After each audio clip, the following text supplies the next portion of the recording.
Hey guys, this is my leak. This is the My Taught You podcast. And once again, I am back with another fabulous guest. If you don't know the rules for my interviewing guests, I have to have met this person, laid eyes on them, or maybe even just had like a very, very long conversation with them. And today, my guest is Courtney Sanders of Think and Grow Chick. And Courtney, that's thinkandgrowchick.com, right? Yes. Awesome. Okay, so I guess I want to start with telling people sort of how I want to tell people what you do, but I want to tell people how we met. And I met Courtney because I was like, it was a Saturday morning. I was working at my computer, and I always keep Twitter up. So I don't know why that's my thing too. And I got this tweet with like a blog post by someone who had like broken down my podcast in a way that even I hadn't broken them down. I was like, oh my God, I said this, because I do my podcast. You guys know I make my 5 points, and then I kind of like, I won't say ramble, but I kind of just carry on about the points. And Courtney, I really loved the way you did that. And I reached out to you like, oh my God, what can I do for you? And I remember you being like, wait, what? Like, how can I help you? Because that was so cool. So when did you start listening to the podcast? What prompted you to do that? And then what is sort of the like background of your business? Yeah, I started listening to the podcast a few years ago. I can't remember. I know I found you through social media. Oh, that's what it was. Your Ask FM. So I remember when Ask FM was getting kind of popular and I didn't know anybody to follow. And I want to say they had some sort of feature. It was like, oh, based on the people you follow on Twitter or something, you might like Oh, okay. page, that kind of thing. And so that's how I came across your Ask a Femme, and it was really popular. And I was like, oh, who is this person? And then I found out that you were the CEO of Curlbox, and I just love, just boss women who are CEOs and just really about their business. And so, your mindset and your attitude, I was just really attracted to that. And so I started listening to your podcast, and they were on Podomatic. And I would Yes. listen to them here and there, but Mhm. when I started to get more serious, even about like my own business and my own brand, I started looking to women who, were killing it in their fields, and you were one of them. And everyone raved about your podcast. So I think I had like a binge day where I might have listened. No joke. I think I listened to every single thing you had, like when it was on Podomatic, like just Uh, straight through the whole day. And so it's right. funny, you laugh about me doing those notes, but I was taking those notes for myself. Like I was like, okay, this is what I need to apply to my life. And since I have a blog too, I was like, oh, I need a blog post for next Wednesday. And I broke Got down it. this whole thing. This would be a great thing to offer my audience because everyone that follows me raves about you. And so I just put it up there, and then it was like, you saw it, which was really cool.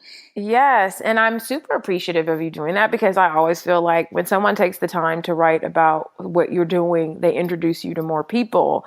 But the main reason why I have you on the show today is because I saw an email saying that you quit your job. Yeah. I'm so You quit your job, and we've had drinks before, we have met, and I remember you saying, you even come by the office and you were just like, I have this plan, this is my date, it is going to happen. And then I see you on vacation and I saw that it happened, and I was like, I really want to have Courtney on because I think that so many people, they are in that space of like, I really know that I want to be doing something else, but I don't know how. I don't know what. So what would you say that you do, Courtney? Oh man, I'm still learning my elevator pitch now that I'm a full-time entrepreneur. But I guess the easiest thing is just women's empowerment, speaker, trainer, and a little business coaching as well. So I'm really Okay. passionate about personal development, and as your readers can tell from the name of my brand, Think and Grow Chick, which is based on the book Think and Grow Rich. My whole goal is to provide personal development information broken down in a really cool, relatable way for our demographic. So I say I'm kind of like Tony Robbins meets Tracy Ellis Ross, So Ah, that's awesome. just trying to make, self improvement and really self mastery something that, women in our community really aspire to do and care about.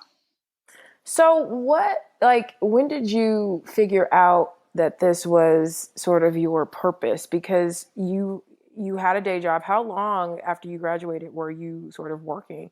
Yeah, I was working for 4 years. So back up a little bit. Think and Grow Chick actually started in 2009. Okay. I've shared this story like a lot on my community, but for your readers, I'll try to make it quick. But basically, I originally went to school at Howard. I had a full ride engineering scholarship, and then got there and realized immediately that that was not something that I wanted to do.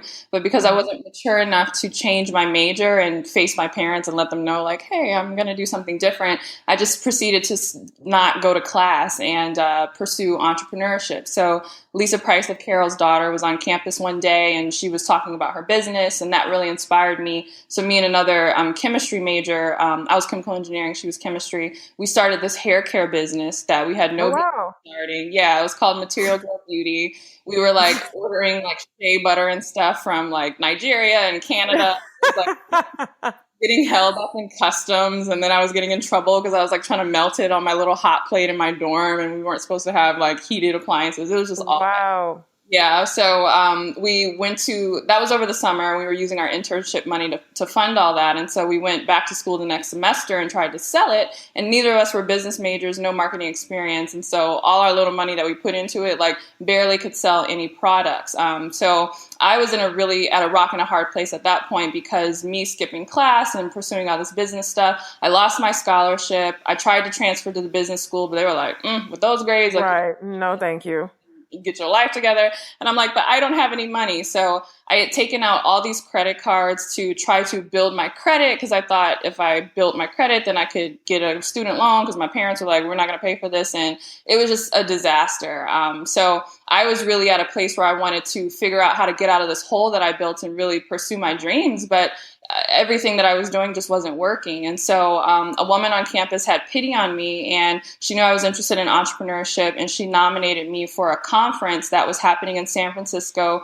It was like a women's business conference, but they were selecting female students all across the country to be like, get kind of like the red carpet treatment and get all this mentorship while at the conference. So I got selected, I got to go, and they gave us all these behind the scenes business stuff. And we got to meet like the head of like Home Depot and Pepsi and all of that. And they had a life coach on staff. And I didn't know what a life coach was, never met one before, but she did all these goal setting activities with us. And she kept raving about the book, Think and Grow Rich. And so when I got home from the conference, I went to the library and checked it out, because I didn't even have Hmm. enough money to buy the book. And I was so inspired by the book's principles. And I had never seen like goal setting and talks about discipline and all those things broken down that way. So since I was already blogging to try to promote this like failed hair care business, I decided Right. that I would start a new blog, and I would call it the Think and Grow Chick, and I would be the Think and Grow Chick, and I would just kind of chronicle my journey applying these personal development principles to my own life, since I was actively trying to get my credit together, get back in school, get my grades up, and try to lead a successful business. So it started to take off. I was shocked that a lot of women were writing me like, oh, I resonate with your story, and it's really cool to see how you're turning your life around.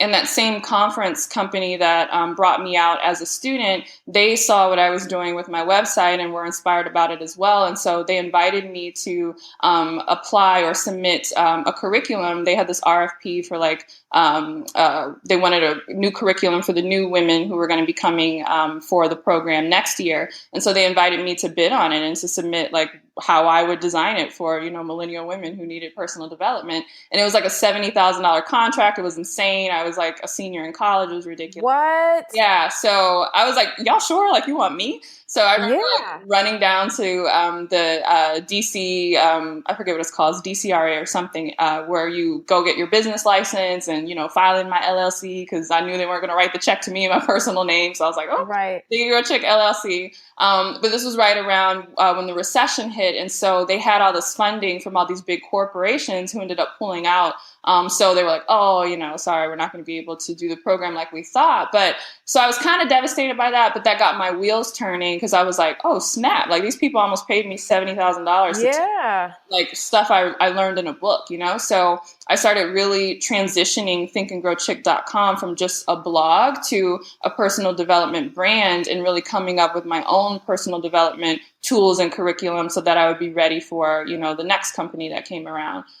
So because that contract fell through, I graduated from college and then just took a job in government finance and banking. I figured it would give me like a little credibility when talking about financial issues for millennial women. And I just kind of like worked on my business as a side hustle for 4 years, just really trying to build it up. And it was awesome because before I was building it to try to get the attention of companies so I could get a contract like that again. But I was starting to get a lot of individual women in my age group who were like, can you coach me? Or can I buy your book? Or can I buy, and I was just making money just selling my services and my products just to my demographic. So really that alone is what allowed me to quit my job, was just getting really clear on my target market and providing things in a unique way that they really wanted. And yeah.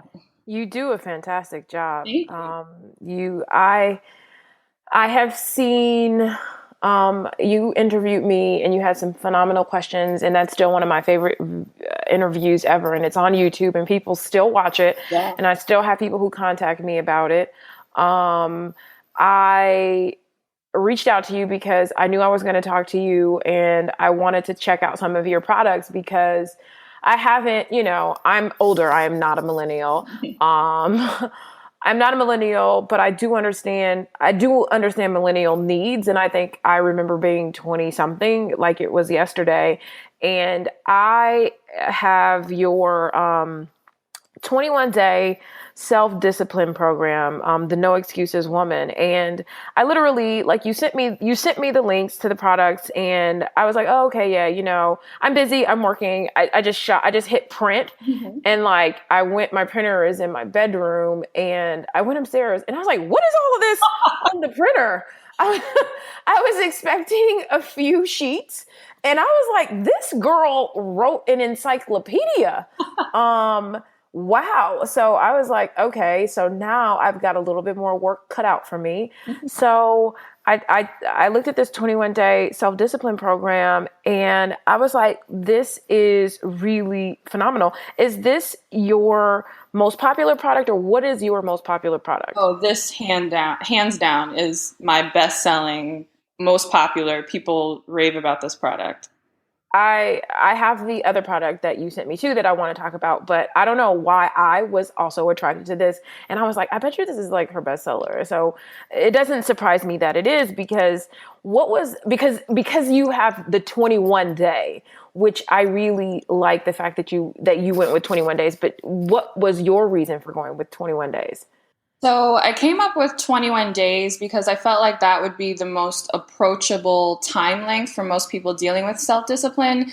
And to start, I knew self-discipline was something that was like a huge part of my personal journey and is like the foundation of success, but it's not like one of those sexy topics. Like people don't want to learn about self-discipline. So right. I was like, how can I make this as approachable as possible since this is going to be a hard sell anyway? And I think people kind of understand like, oh, 21 days, it's not even a full month, 21 days to start a new habit. Like it's fun. It's like a challenge. Like, oh, if I could do this for 21 days, then maybe I can do this for the rest of my life.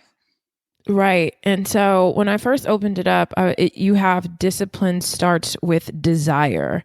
I recently interviewed Lovey, Awesomely Lovey, and I had asked her this question about from a listener who was just saying, everybody that I know that's successful, they are, they grind, they get up in the morning, they do all these things, and like I have just never been that person. How can I become successful? And that's when Lovey sort of brought up the desire, like, what is it? A lot of us have this desire. Like, what do you want out of life? And so what are your thoughts on discipline starts with desire? I mean, desire is like the bedrock for you creating anything in your life, you ultimately have to want it bad enough. And I feel like it's kind of an unsaid thing, especially in the personal development field. People kind of want to tiptoe around the issue, and people say, "Oh, I'm struggling with procrastination. Or I just can't get up in the morning. Or I'm just so not disciplined." And no one's willing to say it, but it's true. And it's like you just don't want it bad enough. I think everyone can relate to an experience where they kind of goofed around, and then they saw what the negative consequences were going to be, and that alone was so scary to them. They were like, "Wow, I really don't want that." That suddenly things that they thought they couldn't do, they just jumped up and were able to do it. And I saw that in my own life with me not going to class and kind of doing my own thing and trying to figure this out, and then seeing very close to rock bottom, like, snap, I don't have any money, my credit is shot, I'm going to be stuck here in this expensive city riding the bus with no degree, no nothing, no job prospects. That was frightening to me, and I knew that I wanted success, and I wanted to be able to stand on my own 2 feet, and that really drove me to kind of get my butt in gear and kind of get on it. So I think everybody needs to really drill down on what do you want, and just be honest with yourself. Like, do you want it bad enough? I think a lot of people also find themselves being undisciplined because they're trying to do things that they really don't want for themselves, but they're too scared to admit it because maybe society says that they should want it, or their family expects certain things from them. And so if you're struggling with discipline in a certain area, it might be a red flag that the thing you are going after is maybe you really don't want it that bad enough. Right. Perhaps you want it because you think that it would look sexy. You know what I mean? I think so often, I remember being young and right when I started college, a lot of my classmates, everybody wanted that sexy sounding major. And I always tell people my very first boyfriend dumped me for a girl that was pre-law. I'm like... that's not even going to law school. Like, that's not even passing the bar. That doesn't make that person a lawyer. But I think it's very easy to get consumed with that. And so the first, you start having people talk about what it is that they want. And I'm not going to go through the whole 21 days, but I like the next part of it, of the positive pain. I think that people don't realize that if it were easy, everybody would be doing it. And they don't know how to deal with it when it gets hard. So how have you dealt with that pain? What does that pain look like? How do we identify it? Yeah, the pain is really intense in the beginning. And for me, it was the pain of getting up like crazy early because I had to do all this work before I got to my actual, job, and I had to have like my butt there at 8 a.m. So there was that, the pain of not being able to just, my friends text me and they want to do stuff. And it's like, guys, I know it's Saturday, but this is like the only day I have all week to really focus on my business. I can't, just be going all over the place. Even the pain of, and this was even recently, my family kind of making snide remarks like, it might be a holiday or something, or, we're flying out to see them. And they're like, "Oh, she's always on her laptop," or, "Oh, off the computer." And, people just not understanding what is required to make this happen. And so being willing for people to misunderstand you, being willing to make sacrifices, being willing to kind of cut some things out in order to really make it happen. And I've done this for 4 years straight because the goal of making this business sustainable where I wouldn't have to go to a 9 to 5 was just that important to me. And so it kind of becomes a good pain in the same way, like when you're working out in the beginning, it's like really hard and it hurts. But after a while, you love the results that you get. And it feels so good that if you go to the gym and like you don't walk out with that kind of soreness, you're like, maybe I didn't go hard enough. Like, what's going on? Right. And so I kind of measure my own progress that same way. Like if I'm not under the gun, getting it done, then maybe I wasn't going hard enough for that week or whatever. So that's kind of how I look at it. Yeah, I have this thing that I say, it's like my 3-year rule that it takes. And it's interesting that you did 4 years, but it's like, I feel like no matter what you start professionally, it takes 3 years to really see it through. So many people start in that first year, and it's like the first year is purely the discovery period. What the heck am I trying to do? How do I do it? Who is my audience? And then the second year, I think, is you getting more confident in what it is that you do and kind of cleaning up the time that it takes you to do things. Like I bet you there were so many things in the first year that you spent so much time on that maybe in year 2, you're like, you know what? I don't even need to deal with that. I don't deal with these kind of people. I don't deal with this kind of customer. Like you start to get it down. And then by the third year, I think is when you really become a well-oiled machine. So when people quit before they reach year 3, I just get bummed because I was like, this is when it was about to start cracking for you.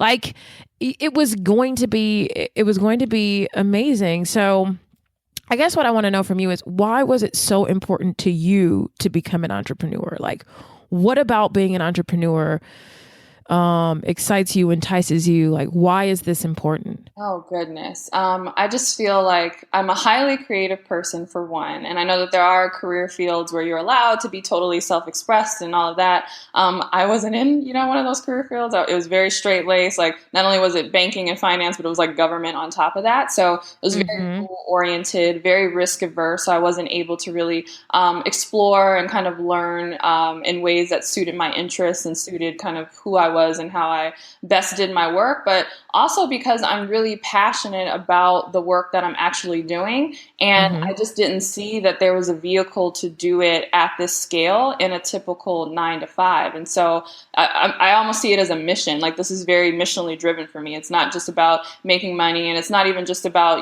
putting something out there cool that millennials can really resonate with. But I personally get upset when I see people who have talent and they're not able to really walk in that talent and do cool things because they have all of these like self-mastery issues down. Like they're just not disciplined. They're a procrastinator. They can't get up on time. They have self-doubt issues. They mess up their finances, and that, prevents them from doing things. Or, they don't know how to navigate their career. Like I feel like there's all these external things that hold people back, and I just feel like it's a tragedy. And I feel like we're all put on this earth for a purpose. We all have unique gifts and talents that we should be releasing into the world. And so I just see it as my mission to help people remove what they can remove and focus on what they can do so that they have the best chance of success in their own lives.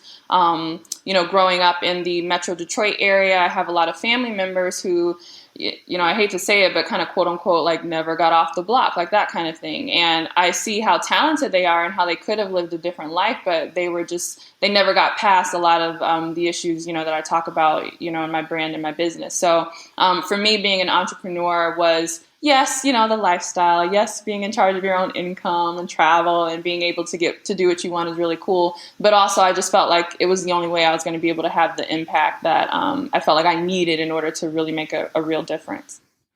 So I've seen that you have shared your income because I think it was in the email and you were kind of like telling people this is how much I made. Why? How old are you? Remind me of what it was that you made and why is it important for you to share that? Yeah, so I'm 28, which is, old to some, young to others, so it depends. And Right. I share my income. So when I sent the email, at that time I had made like 14,000 and I was on track to do 23,000 for the month of August. Now, what are we? Today's date is the 26th. I have to look at the numbers, but I think I'm like just under 30,000. Okay. And I share that, and I've been sharing my income for a while, for a few months now, because it was seeing that for other entrepreneurs was really inspiring to me to know that it was actually possible, and the kind of scale that you can get to, but also what's required in order for you to, leave your business. So no, I don't think you necessarily need to make 5 figures or I'm sorry, in order to leave your job. So I don't think you need to make like 5 figures in your business in order to leave your job. But having an online business, there are a lot of expenses. I have like virtual assistants and there's just a lot of things that go behind the scenes. So I just like to be really transparent about kind of like what I'm doing, what it takes to make this all work. And, why I felt comfortable leaving. That was another thing too. For me, people have seen me kind of do this work for a while and they're like, girl, you should have left a long time ago, when you were making just a few thousand.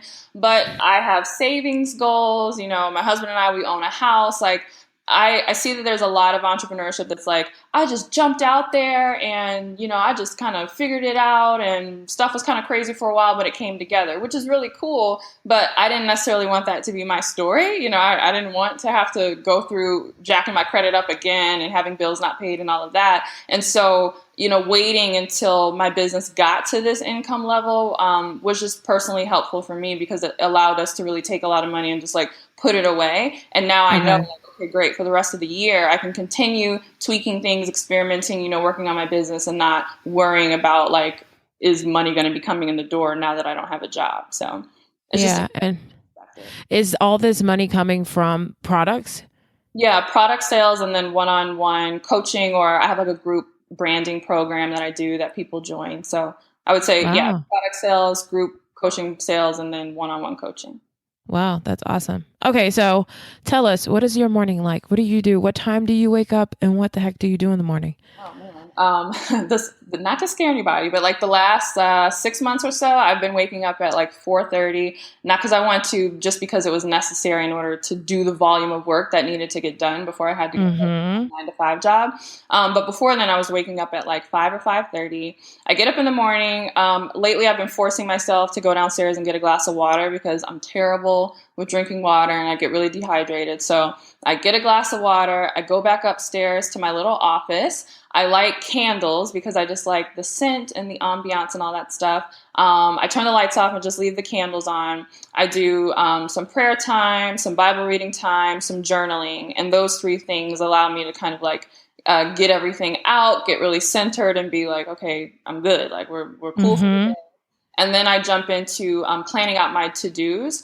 I try not to jump into the work before my to-do list and kind of like what needs to be done is set, because I'm like a dog with a bone. Like if I get on one task, I can get so into it that 3 hours can go by and I like didn't touch anything else. So I like to lay out everything that needs to get done.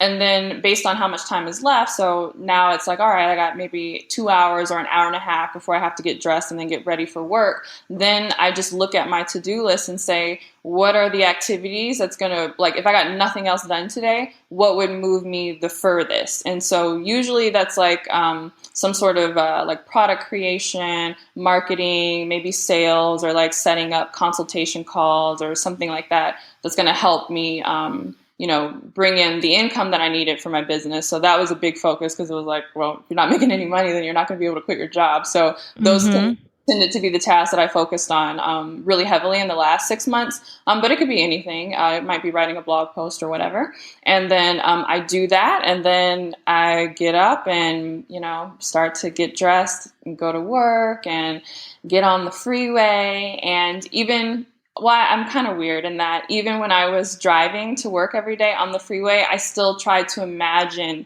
that I was actually not going to work, that I was going to meet a client or to a speaking engagement or something. So I like put on my favorite music that makes me feel hype, like, yeah, I'm a full-time entrepreneur or whatever. And I would just like basically play make-believe for 30 minutes on the freeway until I actually showed up at my office door. But I just found that kept me motivated through my actual work day, so that when I got off, I could still be in entrepreneur mode and then do the work that I needed to do to make my business successful. So absolutely. Sometimes you have to, I always tell people you have to visualize it. So you have to put yourself in that place. So what's so crazy is that, and I have these pictures, is like, maybe 6 years ago or 5 years ago, I went looking at houses that are similar to the house that I live in now. And I dare to say that they're not even as nice as my house today. But at the time, I was like, wouldn't it be crazy if I lived in a house like this? And I signed up for an appointment, like knowing damn well I didn't have the cent first to afford to live like this. But I went because I was just like, you have to put yourself in this situation. You have to go. So the next step is like, you need to go look at office space. Look at the expensive office space. Look at the mid-range. Like, look at everything, because that is the next step. And what you start to realize is that like, it's not as far off as it seems. It's like, if somebody else can pay for this and do this, you can too. But I think what I like most about hearing about your routine is that as I sort of studied entrepreneurship when I was a young person in my early 20s, I found that there's a common denominator to all successful people. Like, first of all, their days are ordered and organized. So they are not leaving the day to chance. Like, oh, when I get up, I'll just do whatever. If somebody calls me, like they're not reacting to the day. I woke up at 4:30, probably my entire life until I think I slept until 8 o'clock, maybe 2 years ago when I went to Europe. And like, I cried because I had never slept that late in my life. I had never slept in. Like, my body just doesn't allow me to do that. So, and people would be like, 4:30, you crazy. I'm like you said, knowing what I need to get done today, I need to start at 4:30 because I was consulting at the time and I had a bunch of clients and I was making really good money. Like you, I remember having like my $20,000 months and my $30,000 months. And it's like, when you're having a $30,000 month, that means a lot is required of you and people are demanding a lot of you, and you only have so many hours in the day. So I love that you shared that. What bad habits have you broken, Courtney? Like, what was something that you just were cutting up at that you think you've mastered now? Oh man. Are you exercising? Yes, exercising is a big one. I've been exercising consistently for about 6 years now. Okay. I fell off like a month ago because it was like right before takeoff in terms of leaving my job. So I was like, every little time I was snatching to try to put it into my business. So I did skip out on my workouts like last month, but I'm back. Okay. But I would say one bad habit is that I cut out is this. I call it "I deserve" syndrome. And I used to get in the habit of like coming home from work and knowing that I needed to immediately jump into whatever, answering personal emails, working on a blog post, or just something, and talking myself out of it because I would say like, oh, well, I deserve to sit on the couch for an hour and just like watch TV and just veg out because I had a hard day at work. And I would really be upset with myself the next day because inevitably that hour would turn into 2 hours. And before you know, 11 o'clock at night and nothing happened. Right.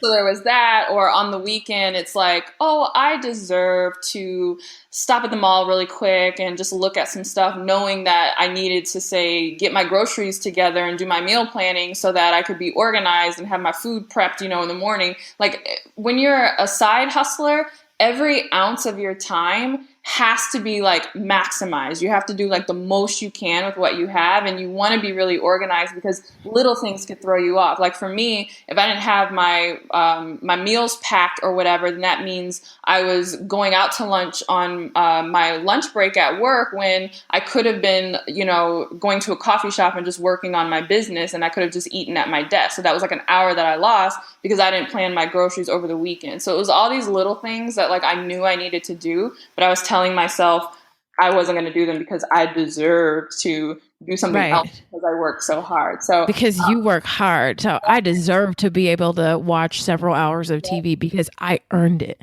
Exactly. So I had to break out of that. That's really very good. That's very good. So how are you definitely more disciplined now? Oh yeah, I have to be. I have to be. Sometimes I don't want to say I go overboard, but I mean, yeah, sometimes I do look at myself and I'm like, oh, okay, maybe we can take a break. You just get into that rhythm that is just, I find like discipline and good habits are just as sticky as like laziness and bad habits. So absolutely. So like, how do you do that? And it's like, well, it's hard not to do it now because I've been doing it for so long. Yeah, I always say that like if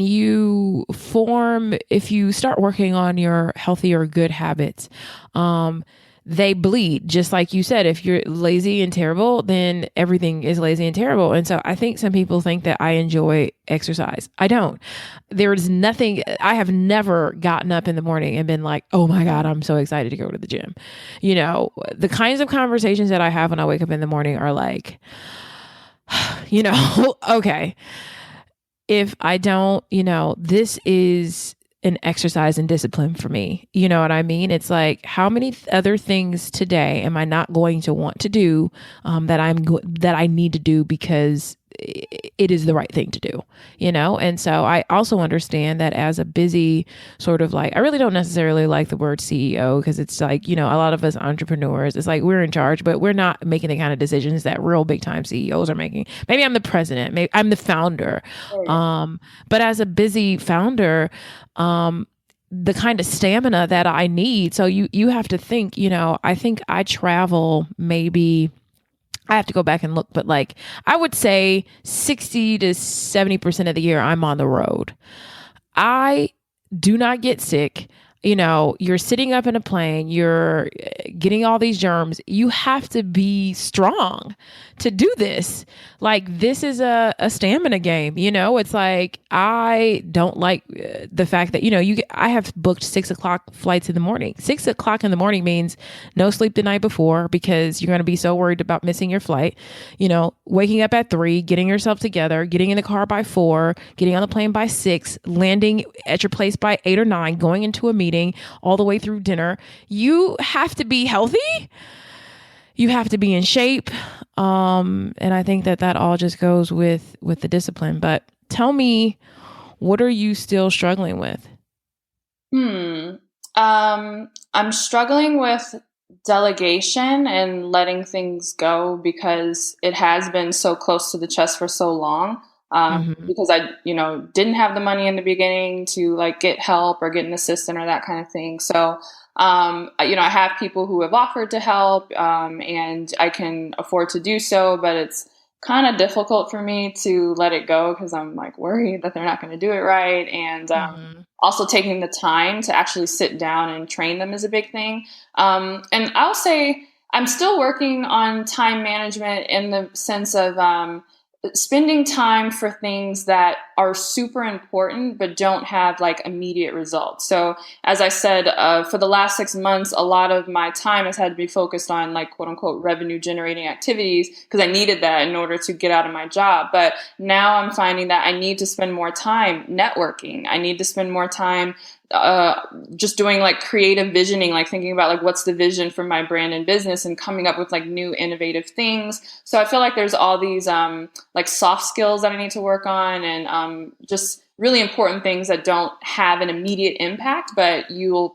see that it'll be negatively impacting your business in the long term if you don't focus on them now. And just willing myself to take the time that I have and put it towards spending 30 minutes to read a business book or sketch out some new ideas or to reach out to new contacts or that kind of thing versus just always pummeling my time back into like product creation and sales and, that kind of thing. So still working on that. Gotcha. Okay, so this is the part that's fun. I'm going to ask you a couple of listener questions. Okay. And you tell us what you think. First question. How important are business cards and a website? I'm running a consulting business, but I have been asked several times about my website. I am providing a service, not selling something, so I saw it as less of a priority. Thoughts? The business cards I think are less important because I rarely pass out business cards, and I find that if you connect with someone and demonstrate, your value well in a conversation, or that they just want to keep in touch with you, that typically you're pulling out your phone and exchanging numbers anyway. So business cards is kind of like it could go either way, but I do think that a website is really important because we live in such a brand focused society right now. The internet is huge, and I feel like the questioner was saying it in the sense of like people should just respect her her expertise. So Yeah. like, are they worried about a website? But you have to remember, like people don't know you. They don't know you. They've never heard of you before, and so to say like, oh, you should do business with me, it's kind of like an unfair risk to the customer or the potential client if they have nothing to go on. And so I don't think people are like malicious and wanting to know what her website is. They're just trying to see if she's credible and to see, what kind of thing does she have going on? Are you a startup? Have you been doing this for a while? Like, do you have client testimonials? So I would look at it as your website is your opportunity to put your best face forward in places where maybe you can't be there physically. And so if you have an attractive website that really represents your brand well, it's an asset. So I would, focus on getting a website done. Good answer. I love it. I have nothing more to add to that. I absolutely agree. Next question is, I am a marketer, and at work, I find that I am the biggest thinker in the room. A lot is what she says. I am a firm believer that I am not getting better, I am getting worse. Right now, I am getting worse at this thing I love. How do you stay hungry and keep growing when you are in a way rewarded for staying in the box? I have an answer for this, but I'm curious to see what you think. Okay. I definitely can relate to that because that was my position at my job. And also because the industry that I was in was kind of like really far removed from what I actually wanted to be doing. And on top of that, it was not a lot of focus on, we'll call it marketable or like transferable skill development. It was more focused on developing skills for like our internal systems and things that are like good for the company that I was working at, but things that another company necessarily wouldn't value. So immediately I took it on myself to, get really involved in my city. Part of that was because I moved to Dallas. I didn't know anybody. And so I just started looking at professional networking groups and just joined in and started doing the work that challenged me like for free, like volunteering to host events and to do workshops, personal development workshops. I was like the personal development chair for the Dallas Urban League one year, just because, I mean, they didn't pay me for that, but I just knew it would be helpful for my skill set, even though I wasn't going to be getting that at work. So I would say jump into maybe I call it extracurricular things like outside of your job, and think of yourself almost as like your own corporation. Like you're the CEO, well, you're the founder of you're the founder of You Incorporated, and your job just happens to be your biggest client, but that doesn't mean that you can't find other ways to get the support you need. So I would say like look outside of her company. I agree. I think the one mistake that a lot of people make in jobs, and when I interview people, I say, this is what I tell them. I draw this target, like I draw the target and I say, like, you may have tons of ideas and tons of things that you want to do. If they fall outside the target, that doesn't make them bad, but they're just not aligned with how we make money here. So a lot of people come and they're like, you should do a giveaway. You should do this. You should put things on sale. And I'm just like, that doesn't meet my target. Like that may work for you, Inc. That may work for somebody next door, but it doesn't work here. So you cannot be so sort of like bruised about the fact that I don't need all of your ideas. And you will find that as you take on people that want to work for you, everybody thinks that they know how to run your business better than you. And I think a lot of times us creatives, us, sort of ambitious people, like I know the best things. And so if there are things that you want to do that don't fit your company's target, then you should go out and find places that find those ideas valuable. But I think that it becomes very like when I hear people saying, like I'm the biggest thinker in the room, it's like, so you're the biggest thinker thinking about things that don't hit this company's target. So it's like you have to check yourself some, because what's going to happen is that you are going to then deal with that once you move on. And I assure you, Courtney, and we can circle back, once you're going to then take on employees that feel like they know more than you do, or they're bigger than you, or they have better ideas than you. And they may, but know how you make money today. So it's like an ice cream social would be glamorous and beautiful or whatever, but that's not how we make money here. I love that. That's such good advice. Yeah. So thank you. No, but that was just the thing that I kind of felt, is that I'm like, let's get ourselves in check for a moment, because I know how it's easy to start like feeling ourselves, but this is important. So I hope that helped. Yeah. Let me see. I wanted to do a question that was kind of like, didn't really have to do with anything that you do, but, let us see. Let's do this one. This one seems fun. I feel like I am too old to start from the bottom of a new company, but I need to make some changes career-wise. I have a degree in PR, but never really used the degree because I was scared to fail and thought my writing wasn't good enough. What is a good way to assess my skills? Man. And she said, I feel like she had an additional, like, what is a good way to assess my skills? I think Yeah. that was it. Okay. Yeah. And like basically, start over without being at the bottom. I think people struggle with starting over because they feel too old.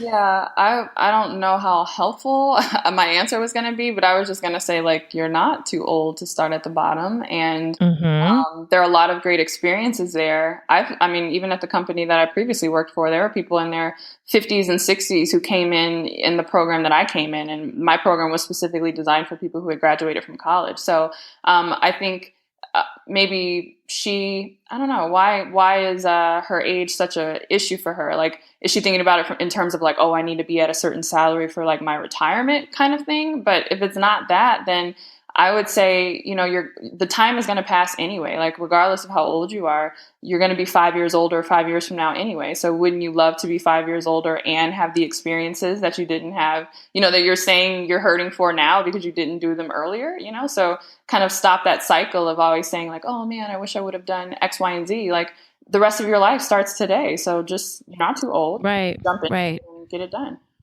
Yeah, there are a handful of people that I will quit what I'm doing right now to go work for as an assistant. I was like, if Oprah calls me, honey, see y'all later. I gotta go carry bags and get coffee. There are some people that I still would want to like learn from, and I would take the lowest level position just to be able to do that. So I definitely agree with you on that. Courtney, that is it for us. But before we go, I want give everyone the rundown where they can find you and so on.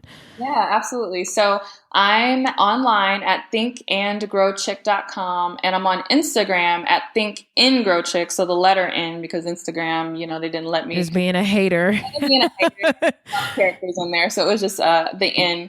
But yeah, you can find my adventures and everything that I'm doing. I'm going to be hosting like a really big, fun, free virtual event, basically How to Quit Your Job Month. And I'll be talking about kind of my experiences and putting a lot of cool stuff out there. So I invite people to follow me on Instagram for that.